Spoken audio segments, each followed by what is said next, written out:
स्वागत है आपका फिर से आपके अपने लीगल चैनल पे।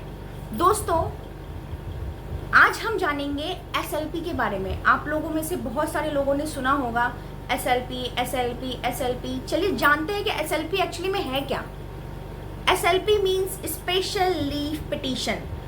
आज के इस वीडियो में हम इसी को जानेंगे थोड़े आसान तरीके से, जिससे कि आपको भी समझ में आए और आप दूसरे को भी समझा सके या दूसरे को ये वीडियो शेयर कर सके।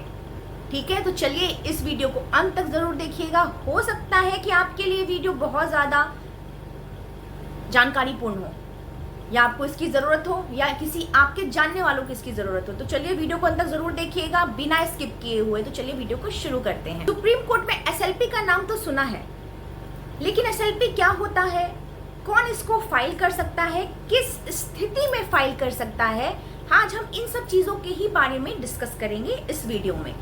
तो हमारे साथ बने रहिएगा और जुड़े रहिएगा। स्पेशल लीव पिटीशन, जिसको हम आर्टिकल 136 इंडियन कॉन्स्टिट्यूशन के तहत सुप्रीम कोर्ट में फाइल करते हैं। जब आप हाई कोर्ट के डिसीजन से सेटिस्फाइड नहीं होते हो तो आप हाई कोर्ट के जजमेंट को चैलेंज कर सकते हो एसएलपी के जरिए सुप्रीम कोर्ट में। और एक और याद रखने वाली बात कि इस एसएलपी को आप डायरेक्ट फाइल नहीं कर सकते, सुप्रीम कोर्ट से परमिशन लेनी होती है, तभी आप एसएलपी को फाइल कर सकते हैं। अब हम बात करेंगे कि एसएलपी को फाइल कौन कौन कर सकते हैं।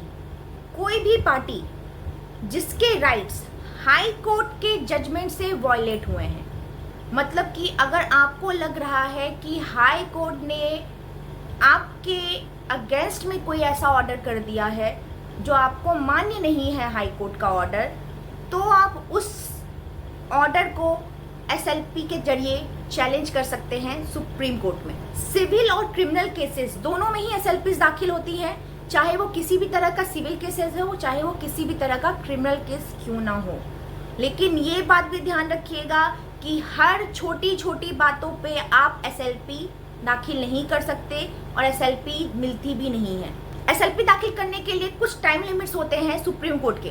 जैसे कि अगर कोई सिविल केसेस का मतलब हो गया है, जैसे कि प्रॉपर्टी से रिलेटेड केसेस हो गए आपके, डाइवोर्स के केसेस हो गए आपके, चाइल्ड कस्टडीज के केसेस हो गए आपके, और बहुत सारे ऐसे केसेस जो आपके लैंड एक्विजिशन के केसेस हो गए। ये सारे केसेस आपके सिविल में काउंट होते हैं।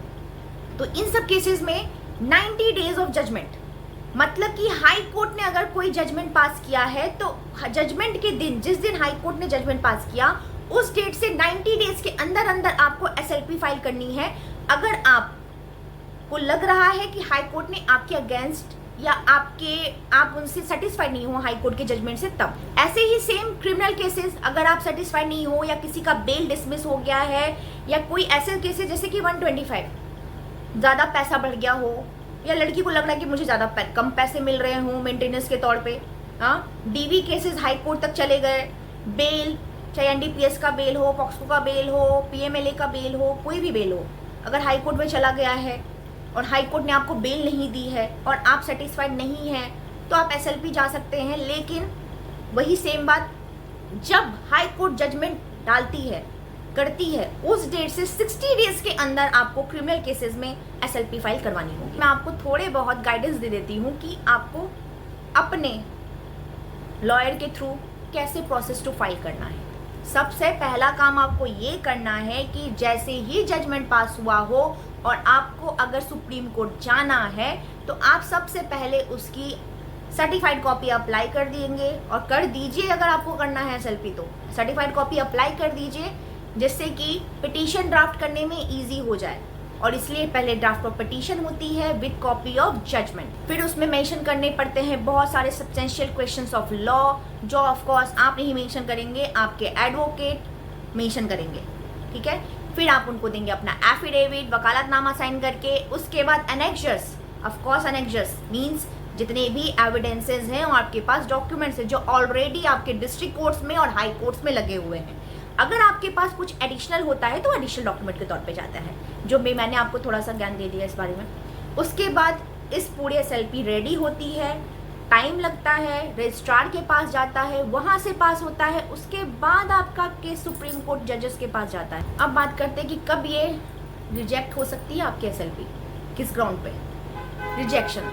अगर कोई ऐसा स्ट्रॉन्ग क्वेश्चन ऑफ लॉ अगर नहीं बनाया गया हो जो जजेस को समझ में ना आए, तो आपकी पिटीशन डिसमिस हो सकती है फर्स्ट डेट पे ही। अगर मैटर ऑलरेडी सेटल हो गया हो फिर भी आपने SLP दाखिल कर दी हो तो भी डिसमिस हो सकता है। और अगर आपने बस जस्ट पर्सनल ग्रीवियंस के तौर पे SLP दाखिल की हो, चाहे वो सिविल हो या क्रिमिनल केसेस हो, तो भी SLP डिसमिस हो जाती है, ये बात ध्यान रखिएगा। तो दोस्तों SLP एक इमरजेंसी डोर है सुप्रीम कोर्ट तक जाने के लिए, लेकिन उसके लिए सॉलिड लीगल ग्राउंड चाहिए हमें। अब अगर आपको ये वीडियो पसंद आई हो, जानकारीपूर्ण लगी हो और आपको लग रहा है कि ये वीडियो मेरे लिए है या मेरे किसी और के लिए है, तो उस तक ये वीडियो ज़रूर पहुंचाइए। और मुझे, मैं हमेशा अपनी वीडियो में बोलती हूँ, आज फिर बोल रही हूँ, कमेंट करके मुझे ज़रूर बताइए कि आपको किस विषय के ऊपर पर्टिकुलरली आपको वीडियो चाहिए, या आपके पास क्या ऐसी घटना घट रही है, तो मुझे ज़रूर कमेंट करके बताइए।